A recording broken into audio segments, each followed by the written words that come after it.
100 000 morts, c'est minimum 400 000 Français qui sont dans la douleur. L'impréparation de la crise, elle a fait que on a tout raté, même l'offre de soins. Le nombre réel de personnes décédées de la Covid serait supérieur.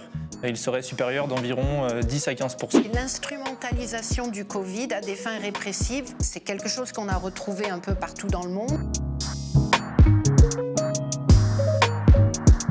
Et le capitalocène, c'est la capacité de l'être humain capitaliste à Le problème, c'est que l'anthropocène met en avant effectivement une transformation historique, mais plus qu'historique, qui est radicale, donc qui nous fait entrer vraiment dans une nouvelle époque, mais elle désigne comme facteur de la responsabilité de cette transformation l'espèce humaine dans son ensemble. Or, il est évident que le changement climatique est lié aux activités humaines, mais l'ensemble de l'humanité n'en est pas également responsable. Il y a évidemment les pays occidentaux, en particulier les pays anglo-saxons, sont très largement responsables historiquement des émissions de CO2, de dioxyde de carbone. C'est une façon de nommer, de spécifier les choses plus précisément. Donc, en fait, il y a une causalité, il y a une responsabilité qui n'est pas celle de l'humanité en tant que telle, mais qui est celle en réalité d'un système socio-historique et économique très spécifique qui a transformé radicalement l'existence de l'humanité et le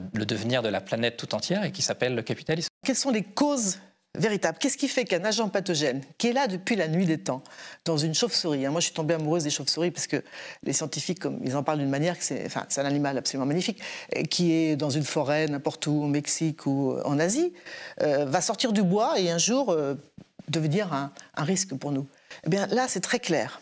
Je veux dire, c'est des centaines d'études, ou des milliers d'études, qui montrent que la principale cause de l'émergence de nouvelles maladies infectieuses, c'est d'abord la déforestation. Parce que les pathogènes ne sont pas distribués n'importe comment sur cette planète. En fait, il y en a beaucoup là où il y a une grande biodiversité, donc c'est sous les tropiques. Il y a beaucoup d'animaux sauvages, y compris de plantes d'ailleurs. Alors quand on se dit ça, on dit voilà, c'est simple, on va raser toutes les forêts et puis on va flinguer toutes les chauves-souris, tous les rongeurs et tous les primates parce que ce sont les réservoirs principaux de ces agents pathogènes. Eh bien non. Ce que montrent ces scientifiques, et ça qui est très intéressant et très méconnu, c'est que c'est l'inverse qui se produit. C'est que quand on a un écosystème équilibré, où il y a une grande biodiversité, eh bien le risque se maintient à bas bruit. Parce qu'il y a des prédateurs, par exemple, qui vont contrôler la population des rongeurs, qui peuvent porter certaines bactéries, etc.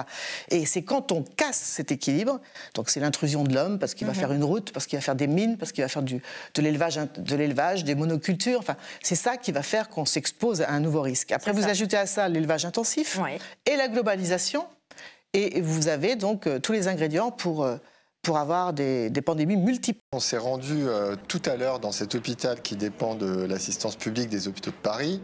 La Seine-Saint-Denis, c'est l'un des départements les plus touchés de France.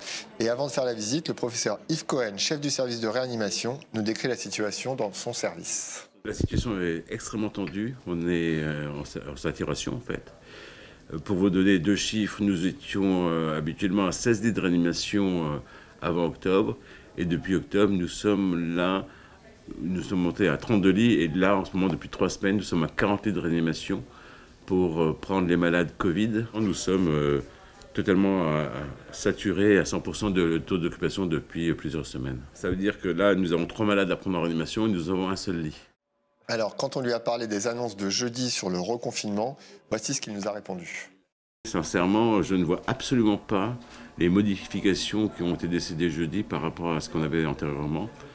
Et j'ai beaucoup de craintes pour les patients qui vont arriver en réanimation. Si on voit les courbes épidémiologiques qui sont mis en avant, on va arriver vers le 10 avril à des taux de réanimation supérieurs à la première vague. Donc vous imaginez la saturation qu'on va avoir et on va se retrouver dans une phase où on va être obligé de choisir le patient qui viendra en réanimation. Donc pour nous, ça c'est insupportable. On n'est pas là pour trier les malades, on est là pour les prendre et les soigner. Il faut vraiment que la population comprenne qu'il y a un risque sanitaire majeur, catastrophique, pour les familles, pour les parents, les beaux-parents, et même maintenant pour les jeunes. Et donc c'est à eux de prendre conscience de ça et de faire attention. Le professeur Cohen nous a fait la visite de son service et ce qui est frappant, c'est l'âge des patients. Là, il a 42 ans, 45 ans, 43 ans, 50 ans, 53 ans, 51 ans. Donc il est né en 89, donc les personnes âgées, on ne les voit plus beaucoup. Et ça, c'est que du variant anglais, en fait. C'est que du variant anglais, là. Depuis 3 semaines, on a que du variant anglais. Vous connaissez tous les âges par cœur, comme ça. Oui, parce que le matin, on fait le staff. Ouais. Et donc, j'ai les âges. D'accord. Ok. Et donc, je sais, moi, par exemple, que par rapport à la première vague, on était à 63 ans de moyenne. Et là, avant cette semaine, avant là, on est descendu à 57 ans de moyenne d'âge. Et je pense que là, on est encore descendu plus bas. Des patients plus jeunes, donc, qui présentent moins de comorbidités, par ailleurs. Depuis quelques semaines, Avicenne est à flux tendu, comme l'explique le docteur Johanna Oziatilleul. Tous les jours, un week-end sur 2. On est de garde 1 à 2 fois par semaine. Donc c'est très, très, très lourd. Ouais, très difficile. Et même son de cloche chez les infirmiers. Quand des patients rentrent, ils bloquent les lits pendant au moins 15 jours. Donc pendant 15 jours, ces lits-là, ils vont être bloqués. Donc s'il y a encore un afflux de patients, voilà, on va les mettre où? On ne sait pas. Enfin, on sait plus ou moins, on va ouvrir des lits. Mais avec qui? Personnel, c'est-à-dire que les médecins vont devoir doubler leur garde. Nous, il va falloir qu'on vienne travailler 60 heures par semaine, plus ou moins, entre guillemets. Je veux dire, on a aussi une vie. Nous, on veut bien, on aime notre métier, il n'y a pas de souci, mais après... Vous dites entre guillemets parce que vous les faites déjà? Oui.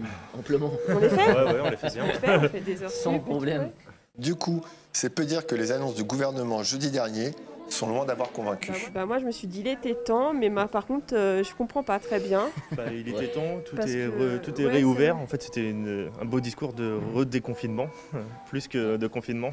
Voilà, ils utilisent le mot confinement, mais c'est juste le mot qui est utilisé, parce que sincèrement, il n'y a aucun changement qui a été mis. Enfin, c'est juste des mots, voilà. Mais sur la situation actuelle, je suis sûre que vous sortez dehors.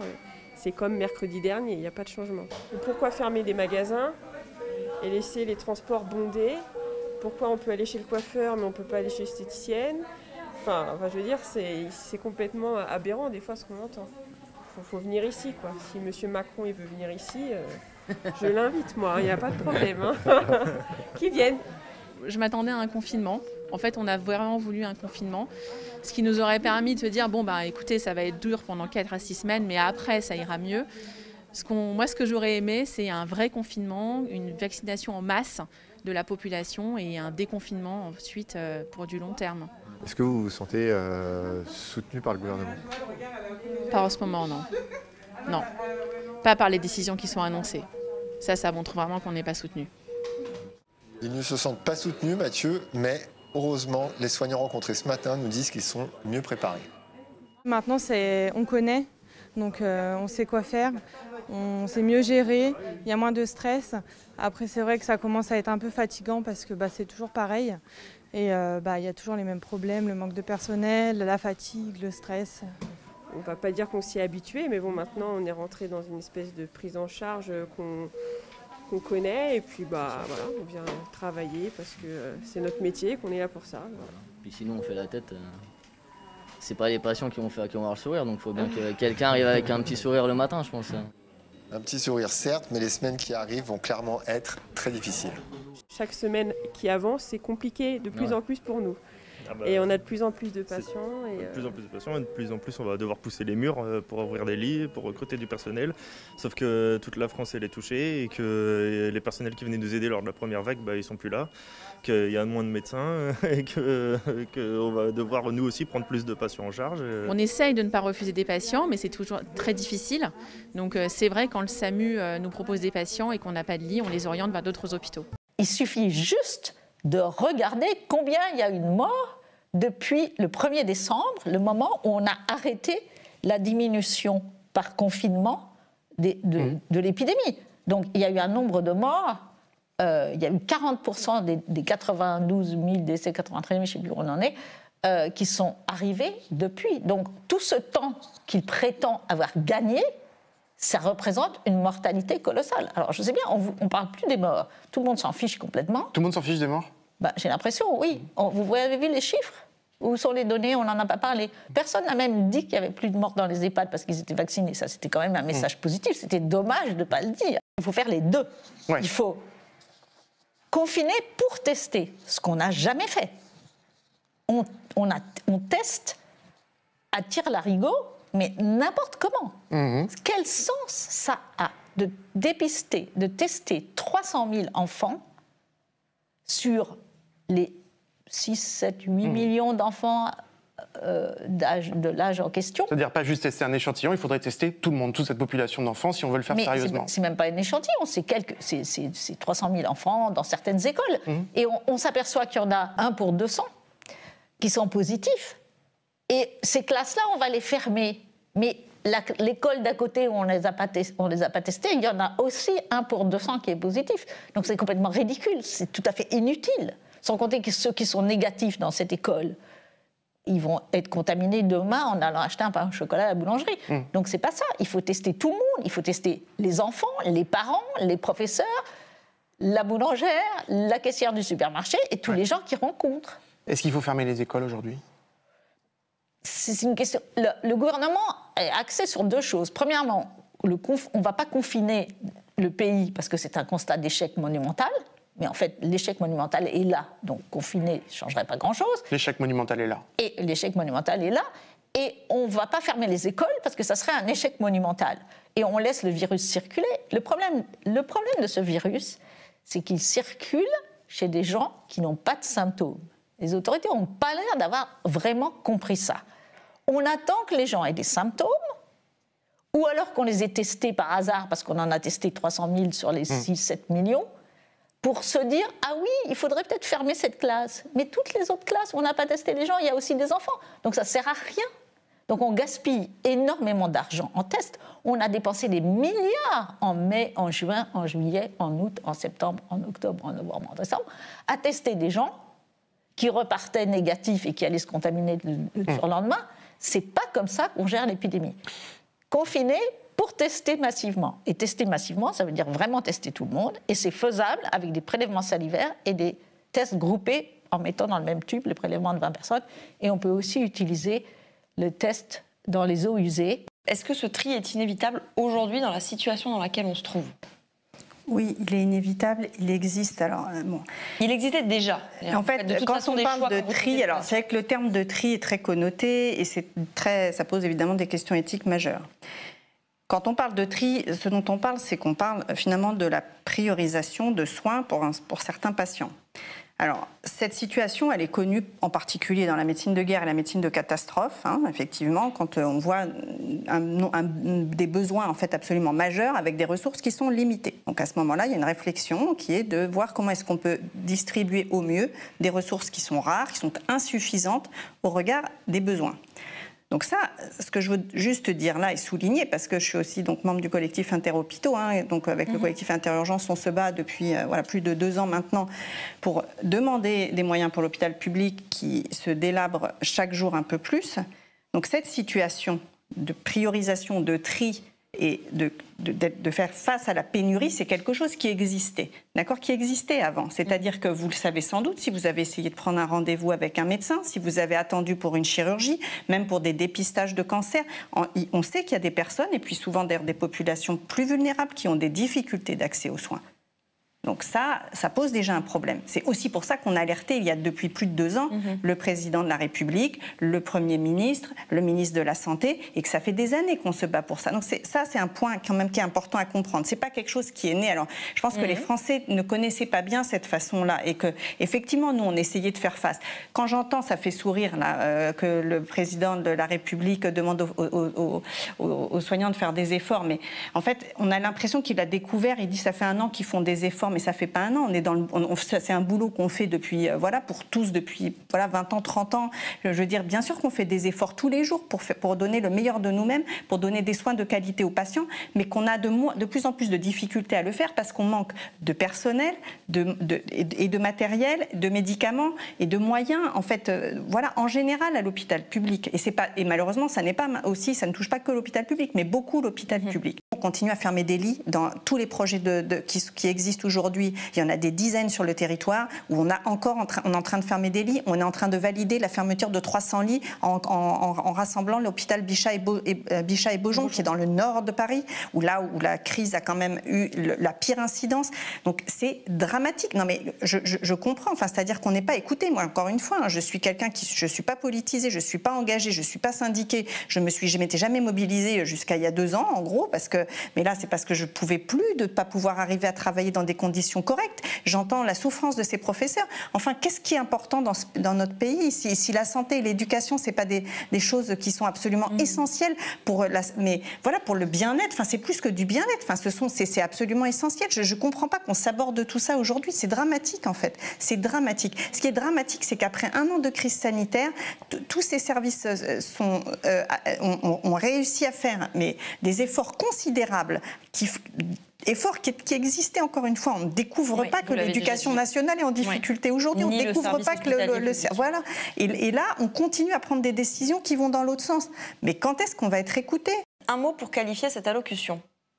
Alors, un mot, c'est un peu difficile. Si j'en avais qu'un, je dirais que je suis consternée. Ouais. Je suis consternée parce que, d'une part, on a du mal à imaginer que les décisions qui sont prises vont pouvoir répondre à la situation sanitaire actuelle.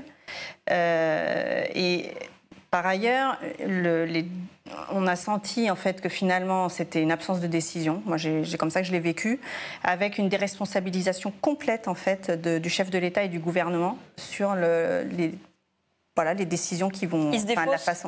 Pour moi, complètement, en fait. D'ailleurs, il l'a dit, il en a appelé à notre responsabilité. Qu'est-ce que ça veut dire que d'en appeler à notre responsabilité? Nous devons avoir des comportements responsables les uns et les autres, parce que lui n'a pas été capable de prendre des décisions à un moment peut-être où il fallait les prendre, même si c'était très compliqué. Encore une fois, moi, je ne suis absolument pas experte ni en épidémiologie, ni en infectiologie, ni en réanimation.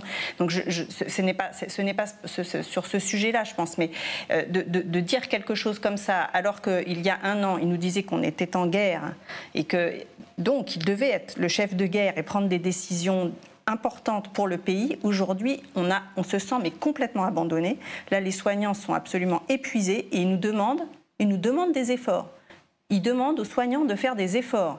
Donc les réactions aujourd'hui des collègues qui déjà sont vraiment au bout du rouleau. Depuis plus d'un an, on crie, ça fait plus de 2 ans même qu'on crie les difficultés de l'hôpital public.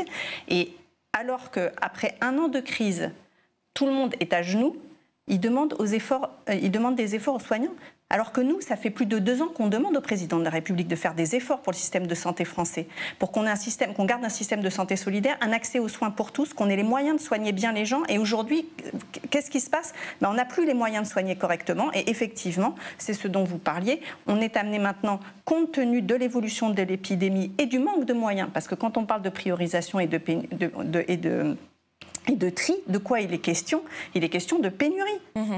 Pénurie de lits, pénurie de matériel, pénurie surtout de personnel. Donc à promettre des dizaines, des milliers de lits, mais où il peut imaginer qu'on va les trouver en fait, c'est ouvrir des lits. On n'ouvre pas des lits, on n'est pas un hôtel, on ne couche pas des gens dans des lits comme dans un hôtel. On a besoin d'avoir du personnel et ça, il le sait très bien. L'instrumentalisation du Covid à des fins répressives, c'est quelque chose qu'on a retrouvé un peu partout dans le monde. Les cas peut-être les plus probants, c'était dans un État que l'on a tendance à considérer comme une économie émergente telle que l'Inde ou le Brésil, où le Covid a été utilisé en Inde en particulier pour s'attaquer à la minorité musulmane en arguant que c'était elle qui était responsable pour le Covid, en s'attaquant aux migrants qui n'avaient pas la possibilité de rester chez eux pendant le confinement. Nous avons vu ça en Hongrie, où le gouvernement a utilisé le Covid pour faire adopter une loi sur la désinformation dont l'objectif était vraiment d'empêcher toute critique. On a vu aussi des gouvernements qui ont espérer peut-être que l'attention des gens serait tellement focalisée sur le Covid qu'ils en oublieraient ce qui était fait. Donc là, c'est l'exemple de la Pologne qui a fait adopter en plein milieu du Covid une loi contre l'avortement. Franchement, c'était pas du tout la priorité, mais on voit bien quel était l'objectif là. Et on a vu les mêmes phénomènes au Moyen-Orient, dans les pays du Golfe, où derrière cette façade du Covid, des mesures répressives ont été prises. La violence policière a augmenté partout dans le monde. Les exemples les plus probants ont été au Brésil, parce que nous avons là la preuve qu'au cours de l'année 2020, il y a eu plus de victimes que d'habitude. Nous en avons comptabilisé à Amnesty International 17 par jour, ce qui est quand même énorme. Aux Philippines, le président des Philippines a utilisé le Covid pour continuer sa politique d'attaque contre les plus pauvres. C'est pas une politique contre la drogue qu'il mène, c'est une politique de nettoyage social contre les plus pauvres. Et ça, il a continué en disant à la police, n'hésitez pas à tirer et à tuer tous ceux qui osent briser, violer le couvre-feu. Qui c'est qui viole le couvre-feu? C'est ceux qui n'ont pas de logis, peuvent pas rester chez eux. C'est ceux qui vivent dans des taudis. C'est ceux qui vivent, qui ont besoin de sortir pour nourrir leur famille. Voilà, donc tout ça, c'est ce que nous avons pu observer à Amnesty International en 2020. Célia, ces lycéens sont particulièrement stressés de passer cet examen en pleine crise sanitaire. Oui Mathieu, il faut dire que leur emploi du temps a été particulièrement chamboulé depuis plus d'1 an.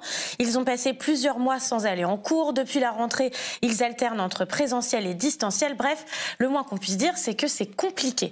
Avec Yumni Kezouf, on a rencontré Coralie. Elle est élève en terminale générale, spécialité philo et anglais, au lycée de la Croix à Drancy. Son bureau, c'est un ordi portable sur sa coiffeuse dans un coin de sa chambre. Et la semaine dernière, tous ses cours étaient à distance, mais ça ne fonctionnait pas. Ça s'est plutôt mal passé. On n'avait pas de cours en fait avec les professeurs vu que la connexion marchait pas pour la plupart. Donc on nous envoyait des mails et puis on faisait le travail à la maison. C'était un message de notre prof de philo. On avait essayé de se connecter au CNED du coup pendant une demi-heure. On l'a attendu mais il n'arrivait pas à se connecter et du coup il nous a envoyé un mail pour nous dire que ça marchait pas et du coup il fallait qu'on consulte nos mails pour du travail à faire. À vendredi en classe virtuelle en espérant que ça marchera. Mais ça n'a pas marché du coup, non. Ça n'a pas marché non plus. Mais c'est compliqué parce que nous, on se prépare à avoir des cours en ligne, à se dire c'est bon, on se lève à telle heure et après on a nos cours comme si on était en classe présentielle. En fait, non, on est un peu seul face à notre ordinateur et on travaille. On manque de beaucoup de choses, on manque de beaucoup de cours, de beaucoup de notions. Donc pour le bac, ça va être compliqué. On sait qu'on est un peu à la ramasse par rapport aux autres années, donc ça nous inquiète un petit peu. Alors, la grande nouveauté de cette année, c'est l'épreuve du grand oral. 2 questions à préparer et à présenter devant un jury. Et c'est le flou total. Est-ce que vous êtes préparés à cette nouvelle épreuve ? Non, pas du tout. On essaye de nous préparer comme on peut. On essaye de nous distribuer des fiches, genre grand oral, question 1, question 2, mais pas du tout. On ne sait même pas s'il aura lieu au final. On ne sait pas ce qu'on a à faire, on ne sait pas quelle spécialité traiter. Nos profs ne savent pas, donc on ne sait pas non plus. Dès qu'ils ont une info, ils nous la donnent, mais ça ne se confirme jamais. Donc on est un peu dans le flou. On ne le travaille pas, en fait, le grand oral, on attend. Et puis on va nous dire, aujourd'hui c'est le grand oral, et puis on sera tout seul comme ça à essayer de combler. Ça te stresse ? Oui, vraiment. Et on en parle beaucoup dans les groupes de classe et même avec les autres classes et on ne sait pas à quelle sauce on va être mangé, on ne sait même pas de quoi est-ce qu'on va devoir discuter. On est hyper stressé par rapport à ça.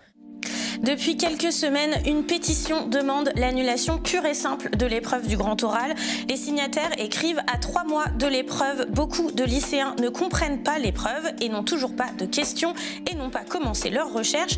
Ils déplorent aussi que les informations sont différentes entre les lycées qui ne possèdent pas les mêmes moyens. Nous sommes dans le flou, nos professeurs également. Nous nous sentons abandonnés. J'ai signé la pétition. Personnellement, je trouve que c'est une pétition qu'il faut mettre en œuvre et il faut la faire monter. J'ai envie d'avoir un avenir plus tard et pas d'avoir un 0 parce que le grand oral, on sait que même si les profs vont être plus ou moins indulgents, on sait que ça va pas être très glorieux et pour les vœux sur Parcoursup, il faut avoir les meilleures notes, c'est un peu un concours donc il faut pas que le grand oral ait lieu si on veut avoir nos licences, etc. Malheureusement, Coralie et les autres signataires n'ont pas été entendus. Jean-Michel Blanquer, le ministre de l'Éducation nationale, la semaine dernière sur France Info, a confirmé le maintien du grand oral. L'épreuve de baccalauréat à l'écrit en philosophie a vocation à être passée, de même que celle du grand oral. Dans les 2 cas, on peut l'organiser dans des conditions sanitaires respectant les protocoles. Et nous avons aussi mis à disposition de tous des ressources très importantes, j'en profite pour le dire. On trouve sur notre site EduScol, sur le site de l'éducation.gouv aussi, sur l'UMNI, sur l'ensemble des ressources numériques que nous mettons en ligne, de quoi préparer cet oral. Réponse de Coralie à son ministre. Je sais que c'est des sites que j'ai utilisés pour essayer de m'informer du mieux possible, mais ça marche pas pour tout le monde. Il n'y a pas tout le monde qui a la chance d'avoir soit une connexion, soit le moyen d'accéder au site, donc on n'est pas égaux là-dedans. Moi, l'application que j'ai sur mon téléphone à moi, c'est School Move. Il y a toutes les matières avec nos spécialités, donc humanité, etc. Et il y a l'onglet aussi grand oral qui est très utile pour beaucoup d'entre nous. Il y a la présentation, donc on nous détaille un peu le barème, ce qu'on va devoir faire. Après, il y a le calendrier, donc les dates. Si ça charge. Là, ça charge pas, par exemple. Non, mais là, ça charge pas du tout. Parce que je pense qu'il y a beaucoup de gens qui se connectent aussi dessus. Mais peut-être que, exemple, non plus. Bon. Mais d'une manière générale, c'est censé marcher. Entre le grand oral et les applis qui bug, Coralie craint pour son avenir. Pour la valeur de mon bac, je suis très inquiète. Et aussi, j'ai la crainte de ne pas réussir à avoir mes études supérieures. C'est une crainte qu'on partage tous. Cette année, on est un peu les cobayes de ce truc-là. Vu qu'on n'a pas eu de résultats avant, on est ceux qui allons tester. C'est un peu compliqué de se dire est-ce qu'on va réussir ou pas. Et puis le bac n'avait du tout la même valeur que les années précédentes. Alors on l'entend, c'est la galère de passer son bac en 2021. Et dans le même bateau que les élèves, il y a aussi les profs. On a rencontré Yazid Bouaza, il enseigne l'histoire géo au lycée de la Croix. Depuis le début de la crise sanitaire, son rôle de prof s'est pas mal étendu. Pendant la période de confinement, on était en contact le samedi, le dimanche avec nos élèves parce qu'ils avaient besoin d'une information, parce qu'ils avaient besoin d'être rassurés, etc. etc. S'ils ont un problème de connexion, s'ils ont un problème d'ordinateur, qu'ils viennent au lycée se présenter, il y a des gens qui vont les recevoir, qui vont changer, qui vont leur donner un autre ordinateur, qui vont le réparer, etc. Par exemple. C'est la débrouille, quoi. On tente le plus possible d'essayer de les rassurer, de leur donner de l'information pour qu'ils puissent continuer à travailler dans les meilleurs, dans le contexte, dans les meilleures conditions possibles. Avec les cours à distance, il a vu certains de ses élèves décrocher. Il y a des élèves qui se connectent de moins en moins parce que les cours en visio, c'est pas forcément évident pour eux. En plus, ils ont des difficultés, encore une fois, techniques parce qu'ils n'ont pas forcément le matériel adéquat pour suivre les cours à distance. Et en général, les bonnes classes, les classes où les résultats sont plutôt satisfaisants, eux, continuent à se connecter normalement. Les élèves qui ont certaines difficultés, quand on passe en distanciel, ils ne se connectent pas. Ça accentue des inégalités de niveau qui étaient déjà présentes. Oui, ça accentue, ça pousse, ça enfonce ce décrochage, les cours à distance. 100 000 morts, ce cap, semble-t-il, en fait, a déjà été franchi. Notre bilan serait sous-évalué, nous expliquent les chercheurs de l'INSERM. Est-ce que c'est vrai ? Oui, tout à fait. Alors, ce chiffre de 100 000 personnes décédées liées à la Covid, qui est fourni par Santé publique France, prend en compte les décès hospitaliers, donc à l'hôpital, en soins continus ou en réanimation, en soins critiques, et aussi les décès en EHPAD ou en résidence pour personnes âgées. Mais ça ne prend pas en compte les décès, par exemple, à domicile pour la Covid. Et donc, d'après l'INSERM, le nombre réel de personnes décédées de la Covid serait supérieur. Il serait supérieur d'environ 10 à 15%, donc on serait plutôt autour de 110 000, 115 000 personnes décédées de la Covid, en prenant en compte l'ensemble des décès. Parce que l'INSERM prend en compte les certificats de décès. Donc c'est plus long pour compiler les chiffres, mais c'est plus fidèle à la réalité. Oui, exactement. Voilà. Il faut plusieurs mois, le temps que tous les certificats remontent et soient traités par l'INSERM pour pouvoir catégoriser les décès comme Covid. 100 000 morts, c'est minimum 400 000 Français qui sont dans la douleur. Un père, une mère, un frère, un époux. C'est ça, 100 000 morts. C'est 400 000 personnes qui souffrent. Et c'est aussi des soignants qui souffrent de ne pas pouvoir accompagner correctement d'abord le patient. C'est la première mission qu'on leur demande, de soulager, de soigner. Et la cerise sur le gâteau, de guérir. Avec la Covid, on n'est pas dans cette situation-là. Mais c'est aussi toute la partie d'accompagnement des proches qu'ils ne peuvent plus faire. Et pour le voir et pour l'entendre dans nos réunions où nous sommes des bénévoles associatifs, on les entend vraiment en grand nombre souffrir de la situation. Je ne pense pas qu'on aurait pu faire moins. On aurait pu faire mieux dans l'accompagnement, oui, j'en suis certaine. Mon père arrive à l'hôpital Tenon, effectivement, le 21 février. Il a de l'eau dans les poumons, il a une double pneumonie, il arrive par les urgences et il ne se passe rien. C'est-à-dire qu'il est pris en charge, on va faire tout un tas d'examens, on pense à ses reins parce qu'il a une insuffisance rénale, mais en fait, on ne cherche pas plus. Et effectivement, au bout de 3-4 jours, on évoque la possibilité d'un échec thérapeutique. C'est-à-dire qu'on ne sait pas où on va. Donc il faut attendre 6 jours pour sans test. Sans test Covid, parce qu'on ne revenait pas de Chine, on était focalisé sur Wuhan. Le virus est arrivé par les urgences. Tout le monde guettait le patient zéro, il est arrivé, on l'a raté. Mais le problème, c'est que 6 jours, c'est long. Mais entre-temps, mon frère, la nuit du 22 au 23 février, a veillé mon père dans sa chambre, donc une nuit, et il a absorbé toute sa charge virale. Et ça lui sera fatal, puisque le 8 mars, il entrera à son tour en coma artificiel. Mon père était un patient hyper contaminant. Et c'est ça le malheur, c'est que l'impréparation de la crise, elle a fait que on a tout raté, même l'offre de soins. François, je t'ai demandé 3 mots pour qualifier cette année de gestion gouvernementale de la crise sanitaire. Quels sont-ils ? 3 mots, le verticalisme, c'est-à-dire la folie présidentielle, l'infantilisation et puis le mensonge. Alors, on va passer tout ça en revue en commençant par ce dernier mot qu'on n'utilise pas, on précise bien sûr à la légère, le mensonge. Alors le mensonge commence avec les masques et dès janvier. Agnès Buzyn, ministre de la Santé, en janvier explique qu'il y a tout ce qu'il faut, que les hôpitaux sont préparés, que les personnels de santé sont informés et équipés. Et puis en février, le directeur général de la Santé, Jérôme Salomon, est entendu par les sénateurs et répond à une question sur les masques. Les masques, ce n'est pas un sujet. Alors que c'est lui qui, en 2018... a ordonné la destruction du stock stratégique de masques et a fait réécrire un avis d'experts qui préconisait le maintien de ce stock à hauteur d'1 milliard de masques.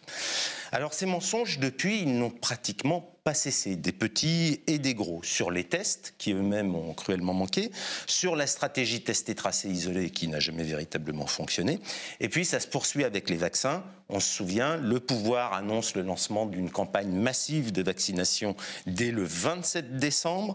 Il sait déjà, quand il annonce ça, que cette campagne, elle ne démarrera véritablement que le 18 janvier. Et celle qui l'explique, c'est Elisabeth Bouvet, qui est l'une des responsables de la Haute Autorité de Santé. Elle était interrogée le 11 janvier dernier sur France 2. On l'écoute. Il faut quand même comprendre, c'est que tout était prévu pour que ça recommence mi-janvier, la campagne de vaccination. Voilà, alors depuis ça continue. Le dernier en date, Jean-Michel Blanquer, ministre de l'Éducation, qui nous annonce 300 000 tests dans les écoles à la rentrée des vacances de février. Le 1er mars, il nous dit 50 000 tests ont été réalisés. Le lendemain, son cabinet rectifie. Non, c'est pas 50 000, c'est 3 000, parce qu'ils se sont aperçus d'une chose, il n'y a pas de personnel. Tu parles aussi d'infantilisation de la part d'un pouvoir qui, en fait, ne fait pas confiance à ses concitoyens. Alors, on a tous eu l'impression d'être un peu des débiles et ignares, donc c'est pour ça qu'on nous a menti, et c'est pour ça qu'on nous sermonne et qu'on nous gronde. C'est Sibeth Ndiaye qui nous explique que d'abord, ça ne sert à rien de porter des masques, et qu'ensuite, on ne sait pas les mettre. On ne sait pas comment, il faut bien les mettre autour des oreilles. C'est Christophe Castaner qui nous traite d'imbéciles, au comportement idiot. C'était le 19 mars 2020, 2 jours après le confinement, et on l'écoute sur la radio Europe 1. Il y a des gens qui pensent qu'ils sont des héros modernes à enfreindre la règle, alors même qu'ils sont des imbéciles, je vous le dis, parce qu'ils font courir des risques à la fois à eux, à leur famille, à leurs proches, mais aussi au personnel de santé qui seront là. Même s'ils ont des comportements idiots, ils seront là pour les accompagner, les soigner, les sauver. Et donc c'est voilà. Et puis certains considèrent que on est un petit héros quand on enfreint des règles. Eh bien non, on est, je le dis, un imbécile dans son comportement. Alors les attestations, les déplacements limités à 1 heure dans un rayon d'1 kilomètre. À l'automne dernier, l'hebdomadaire allemand Die Zeit a publié un long reportage qui était titré France, voyage en Absurdistan, et qui résumait assez bien tout ce que nous avons vécu. Alors j'insiste d'autant plus sur cette infantilisation que ça va à l'encontre de toutes les recommandations sur les gestions de crise sanitaire. Les recommandations de l'OMS, qui dit attention, attention, il faut associer impérativement la société, il faut être humble et pédagogue dans ses communications, à l'encontre des préconisations du Conseil scientifique qui, dès le début, a demandé justement à ce que les citoyennes et citoyens soient associés à la prise de décision, au suivi des décisions. Et cela va même à l'encontre du fameux plan pandémie virale qui est tombé aux oubliettes. Il avait été fait à la fin des années 2000, dernière version 2011, et qui disait la même chose. Alors, ce qui transparaît, enfin François, c'est le verticalisme, ou ce que tu appelles l'autoritarisme de l'Élysée. Macron décide de tout, et il est même désormais présenté comme notre épidémiologiste en chef. C'est une citation par ses soutiens. Oui, alors nous avions Macron président, après on l'a découvert en mars, nous sommes en guerre, donc Macron chef de guerre. Et puis le 29 janvier, quand il dit non au reconfinement, on nous explique, son entourage nous explique qu'il est devenu l'épidémiologiste en chef. Bref, il décide seul dans ce qui est bel et bien devenu, on n'en prend pas assez conscience, un régime d'exception autoritaire. Il morigène ses troupes, il dicte son bon vouloir et il fait connaître publiquement son énervement. On l'écoute par exemple le 20 mars dernier, 20 mars 2020, quand les critiques pleuvent sur l'état d'impréparation du pouvoir, et on retrouve un peu de la morgue qu'on avait découvert au moment du scandale Benalla, quand il avait crié « qu'ils viennent donc me chercher ». On l'écoute. Je félicite toutes celles et ceux qui avaient prévu tous les éléments de la crise une fois qu'elle a eu lieu. Les commentateurs en sont pleins. Je sais aussi que depuis le début, toutes celles et ceux qui sont autour de cette table travaillent d'arrache-pied et que la France s'est mobilisée et a activé ses dispositifs d'alerte avant même que l'OMS ne sonne le tocsin. Avant même que l'OMS ne sonne le tocsin. C'est un mensonge, parce qu'on voit très bien que la cellule interministérielle de crise qu'il préside ce jour-là, elle a été créée quand ? Le gouvernement l'avait annoncé le 17 mars, c'est-à-dire le jour même du confinement.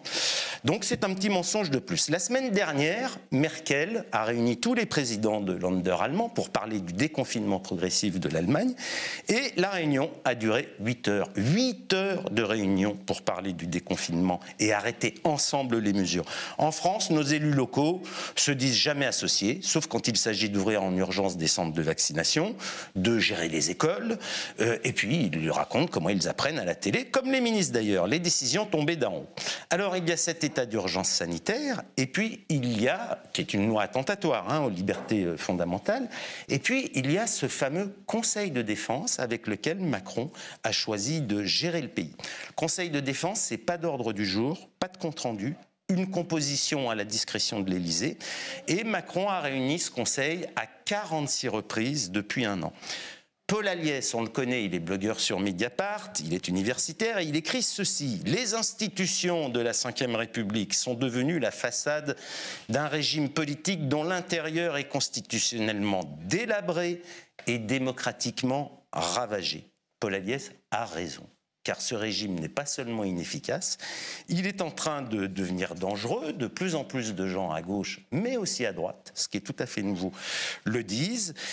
Ce régime tire le pays vers le bas et finalement, l'ordre du jour de la prochaine présidentielle, ça devrait être bel et bien ce point-là. Comment se débarrasser, une bonne fois pour toutes, d'un régime de ce type ?